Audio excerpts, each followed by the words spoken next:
Salut à tous, heureux de vous retrouver dans cette nouvelle vidéo. Ça faisait un petit moment que j'en avais pas posté sur la chaîne, donc heureux de vous retrouver. Aujourd'hui, on va parler du Garo SICH qui nous vient tout droit d'Ukraine. Il est d'ailleurs en dotation pour leurs forces militaires. Il s'apparente à un mix entre les populaires Garo Cat et Soft, reprenant à mon sens chacune de leurs qualités. Si vous avez déjà eu des Garo tourniquets en main, vous vous rendrez compte tout de suite qu'on est sur quelque chose extrêmement robuste avec un système de velcro doublé mâle et femelle, offrant un système d'attache beaucoup plus efficace. J'ai fait des tests par rapport au 4 et on voit vraiment que le velcro est beaucoup plus efficace sur le SICH, notamment lorsque ce dernier est mouillé ou lorsque du sable, des résidus se sont amassés dedans. Vous pouvez le voir en vidéo. Ça permet éventuellement de coller l'excédent de languette sur l'extérieur du Garo, évitant qu'elle ne se trimballe. Et ça, par exemple, sur le 4, c'est impossible. Le guindeau, les boucles et le système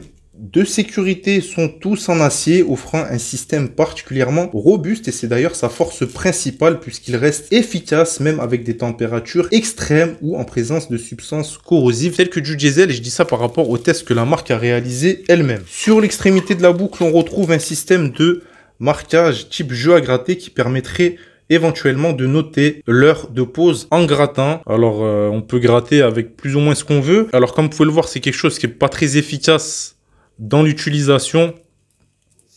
Également parce que ça s'use tout seul s'il est posé avec d'autres pièces d'équipement. Donc ça sera pas efficace le moment venu. Alors rien ne vous empêche de noter l'heure directement sur le Garo si vous avez une couleur clair. Quoi qu'il en soit, je ne vais pas tenir rigueur de ce défaut car c'est toujours le bordel de noter l'heure directement sur le Garo, notamment à cause du sang. À l'extrémité, on retrouve un triangle renforcé avec du plastique solide qui va venir faciliter l'insertion dans les boucles.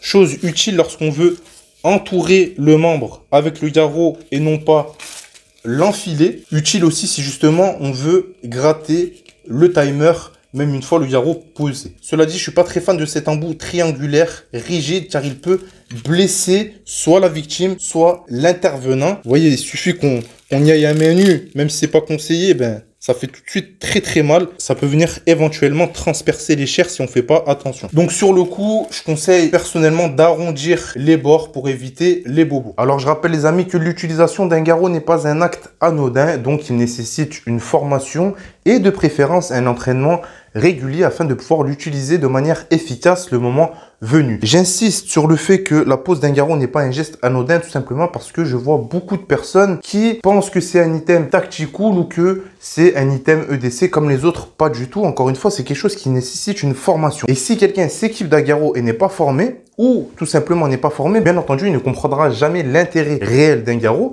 et le fait qu'on puisse vraiment sauver des vies avec. Donc le Garo pourra être utilisé lors d'hémorragies massives des membres supérieurs ou inférieurs lorsqu'elles sont incontrôlables avec les méthodes d'hémostase classiques ou que les blessures ou les blessés sont nombreuses ou nombreux et nécessitent une action d'hémostase rapide. Le SICH est dispo en plusieurs coloris. J'ai toujours l'habitude de prendre des Garo flashy et c'est ce que je vous conseille. Vous allez me demander pourquoi. Moi, je pense que la question, elle est vite répondue. Tout simplement afin qu'il soit repérable facilement, soit dans votre équipement. S'il est dans un kit, c'est toujours plus simple avec une couleur flashy de le voir entre d'autres items d'équipement ou une fois posé car il est très important que ce dernier soit visible simplement par tous, notamment par le personnel de prise en charge. On peut rajouter aussi entre guillemets que c'est une couleur rassurante en contexte civil pour la victime ou les passants. Je pense qu'on est d'accord pour dire que quand on installe un dispositif avec des couleurs qui l'identifient au premier secours, ça donne une image peut-être plus sérieuse et moins gênante,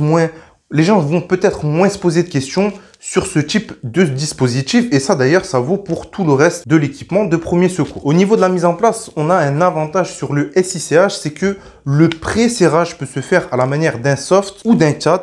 Tout dépend de la manière dont vous aurez préparé votre Garo. Ici, si vous faites la double boucle, on est sur un système de pré-serrage comme le soft qui ne nécessite pas de velcro. Et pour un système à la 4, c'est juste un passage. Et là, on va venir se servir du velcro, ce qui est d'ailleurs beaucoup plus, entre guillemets, rapide pour le pré-serrage. Comme vous pouvez le voir, vous voyez, on y va à fond, pré-serrage au max. Et là, le Garo est pré-serré de manière à ce que le doigt ne puisse plus rentrer ou que très difficilement. Et comme vous pouvez le voir sur la vidéo que je vous mets actuellement, sur un système avec le soft, c'est un petit peu plus long. Mais les deux fonctionnent et peut-être qu'à la manière du soft, c'est plus sécuritaire.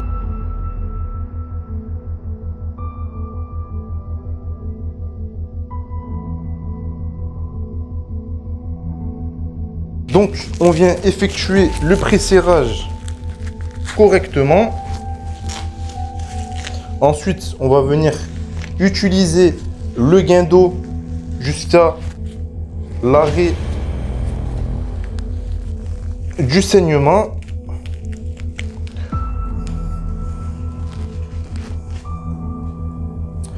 Et ensuite, on vient éventuellement sécuriser la bande pour pas qu'elle traîne dans la partie dédiée.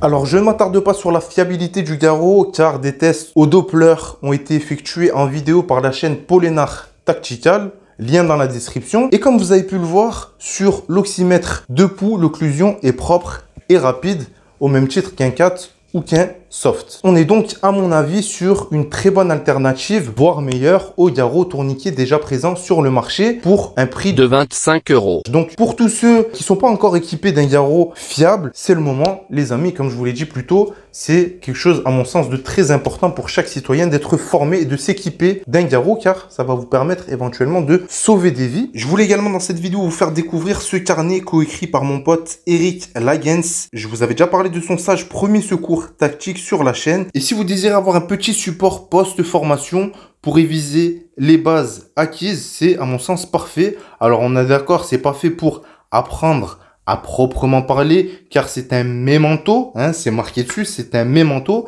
vers lequel un ambulancier, un pompier, un policier ou même un citoyen formé pourra revenir pour se remémorer éventuellement les acquis au niveau, par exemple, du triage des blessés ou de l'utilisation de son équipement, pourquoi pas. On a également une bonne introduction en 3 parties avec beaucoup de conseils, notamment sur les scènes d'attentat. Et à la fin, vous pouvez éventuellement retrouver des fiches de triage. Comme pour le garrot SICH, le mémento est disponible entre autres chez Medibrid. Je vous mets les liens dans la description comme à l'accoutumée. Avant de vous quitter, je vous rappelle encore une fois qu'aucune vidéo ou aucun livre ne remplace une formation avec des professionnels et l'aguerrissement à travers un entraînement régulier. Merci à tous ceux qui se soucient de pouvoir porter secours, à tous ceux qui veulent être acteurs de la survie de leurs prochains ou de leur propre personne, bien entendu. Que ce soit votre profession ou que ce soit un sens du devoir citoyen. C'était Boris pour vous servir. Merci à tous de votre soutien, de suivre les vidéos assidûment. Merci particulièrement à ceux qui m'ont envoyé des messages récemment depuis cette longue période où j'ai pas fait de vidéo. Pas mal de choses à régler en ce moment, mais je vais revenir avec pas mal de contenu qui, j'espère, vous plaira. Prenez soin de vous. À plus. Ciao.